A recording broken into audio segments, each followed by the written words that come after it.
अष्टावक्र राजा जनक को बताते हैं कि सच्चा स्वभाव यानी आत्मा कभी हिलने डुलने वाली चीज नहीं है। वह एक ऐसी अचल और अड़िग सत्ता है जो शरीर की गतिविधियों और मन के उतार चढ़ाव से बिल्कुल अलग रहती है। शरीर बदलता है, मन भावनाओं और विचारों में उलझता है, लेकिन आत्मा वहीं रहती है। जैसे आसमान में बादल, हवा या पक्षी कितनी भी हलचल करे, आकाश स्वयं अप्रभावित रहता है। साधक जब यह समझ लेता है कि उसका वास्तविक अस्तित्व वही निश्चल उपस्थिति है जो सब परिवर्तनों को शांत साक्षी की तरह देख रही है, तब भीतर ऐसी स्थिरता जन्म लेती है जो किसी अभ्यास का परिणाम नहीं बल्कि स्वभाव का उदय है। यह परिवर्तन ध्यान की किसी तकनीक से नहीं बल्कि यह पहचानने से आता है कि मैं कौन हूं, और जैसे ही यह पहचान बदलती है, जीवन की दिशा भी बदल जाती है। भीतर की यह अचलता इंसान को बाहरी तूफानों में भी अडोल खड़ा रहने की क्षमता देती है। यही साक्षी भाव का अनुभव है और यही मुक्ति के द्वार तक ले जाने वाला मार्ग। अष्टावक्र आगे बताते हैं कि आत्मा का स्वभाव प्रकाश जैसा है। वह स्वयं दीप्त है। उसे चमकाने के लिए दीपक, मंत्र या सूर्य की जरूरत नहीं, क्योंकि जैसे सूर्य अपने प्रकाश से संसार को आलोकित करता है, वैसे ही आत्मा अपनी ही चेतना से सबको प्रकाशित करती है। इसी प्रकार आत्मा भी अपनी मौलिक उपस्थिति से समस्त अस्तित्व में चेतना का संचार करती है। शरीर, मन और बुद्धि जो कुछ भी करते हैं, वह इसी आंतरिक ज्योति के कारण संभव हो पाता है। साधक जैसे ही अपने भीतर जल रही इस उजास को पहचान लेता है, उसे बाहरी दीपों, मंत्रों या किसी और सहारे की जरूरत महसूस नहीं होती, क्योंकि यह प्रकाश ज्ञान की पुस्तकों से नहीं, प्रत्यक्ष अनुभव से फूटता है। आत्मा की इस दीप्ति को महसूस करते ही उसकी वास्तविक उपस्थिति का साक्षात्कार होता है, और इसी अनुभूति से ऐसा आनंद जन्म लेता है जो परिस्थितियों की आंधियों में भी मंद नहीं पड़ता। यही आत्मा प्रकाश सत्य की पहली खिड़की खोलता है। आत्मा हर प्रकार के रूप, रंग, जाति, लिंग, पद और कल्पनाओं से परे है। ना वह पुरुष है, ना स्त्री, ना ब्राह्मण, ना शूद्र। उसका कोई नाम या गोत्र नहीं, क्योंकि वह किसी भी सीमित पहचान से बंद ही नहीं।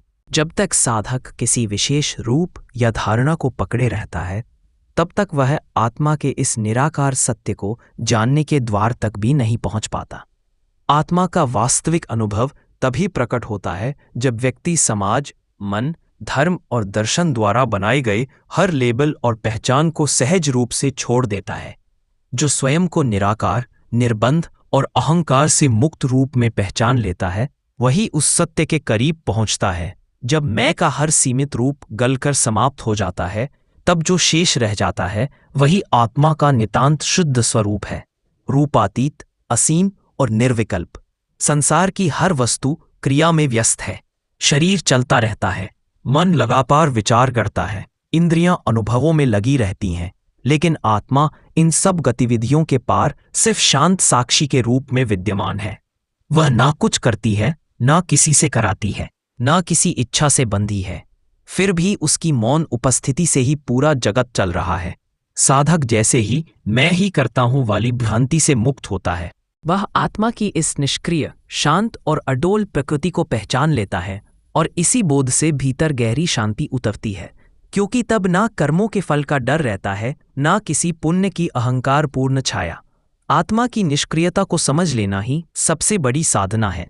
यही ध्यान का चरम है, क्योंकि यह जगत केवल दृश्य है, सत्य नहीं। यही अष्टावक्र जनक को समझाते हैं। ये संसार जिसमें रूप, गंध, नाम, भाव और व्यक्तित्व की अनगिनत परतें दिखती हैं, वास्तव में केवल एक दृश्य भर है।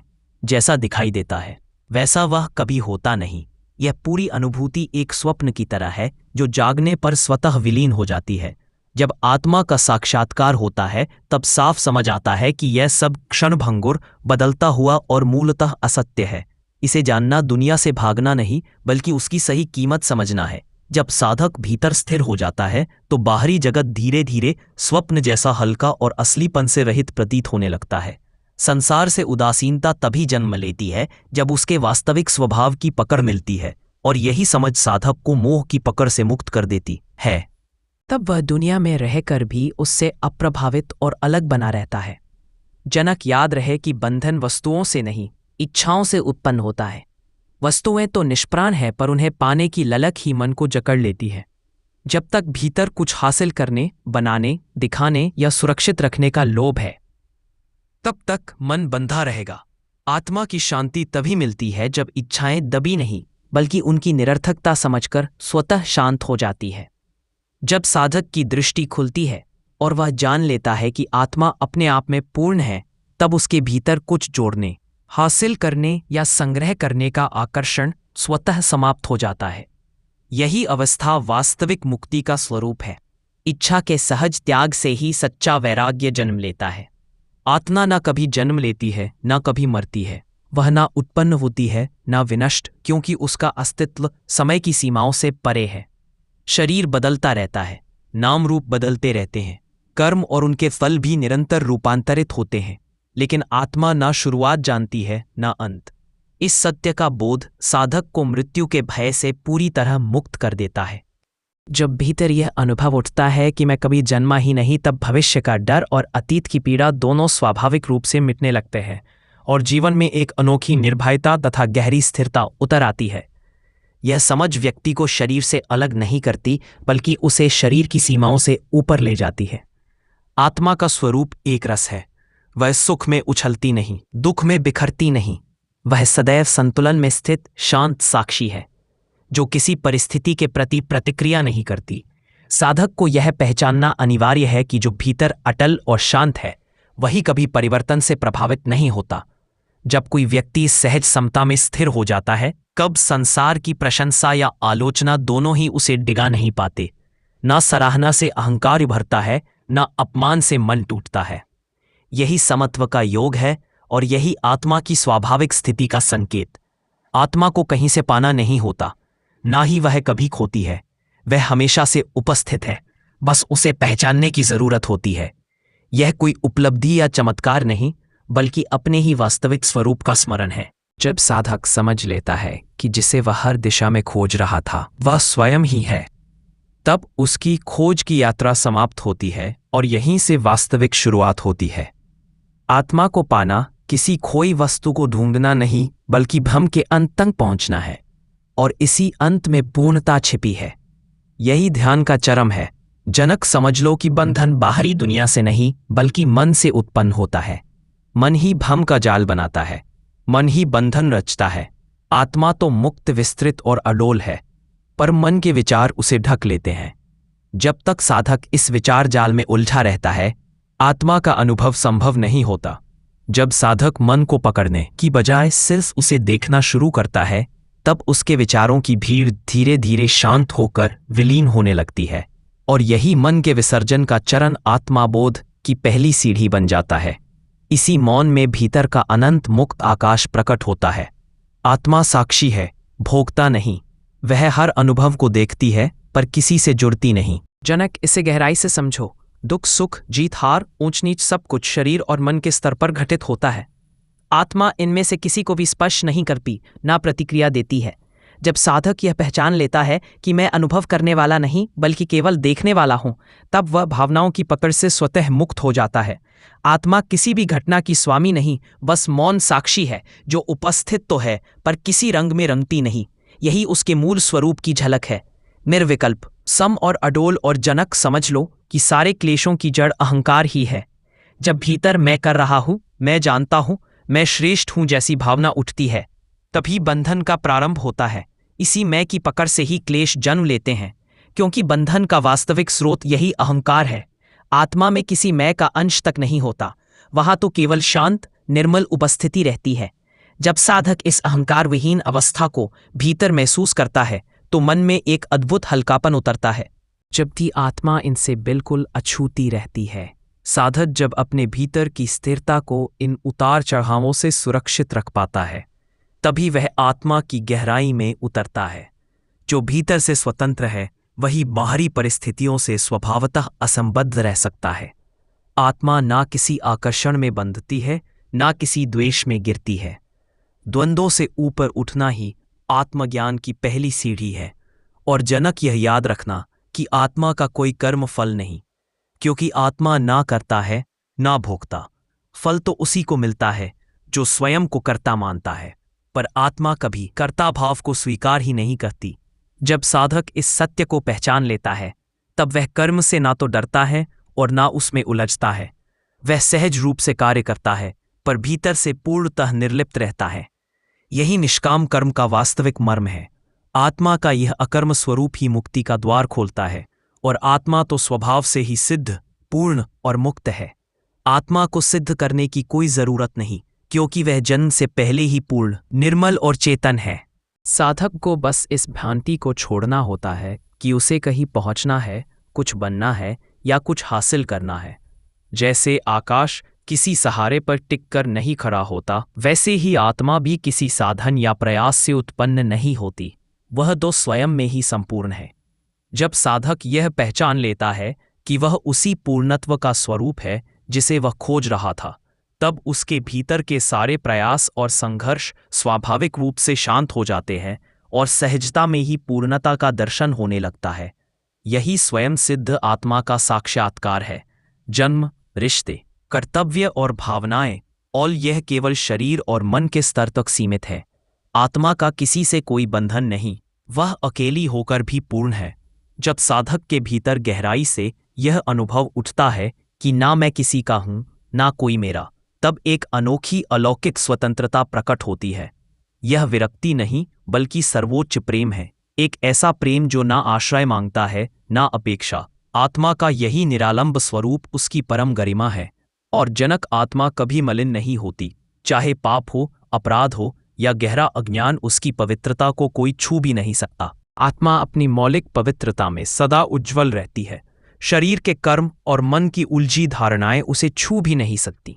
जैसे गंदे तालाब में भी सूर्य का प्रतिबिंब चमक खोता नहीं, वैसे ही अज्ञान के बीच रहते हुए भी आत्मा का स्वरूप कलुषित नहीं होता।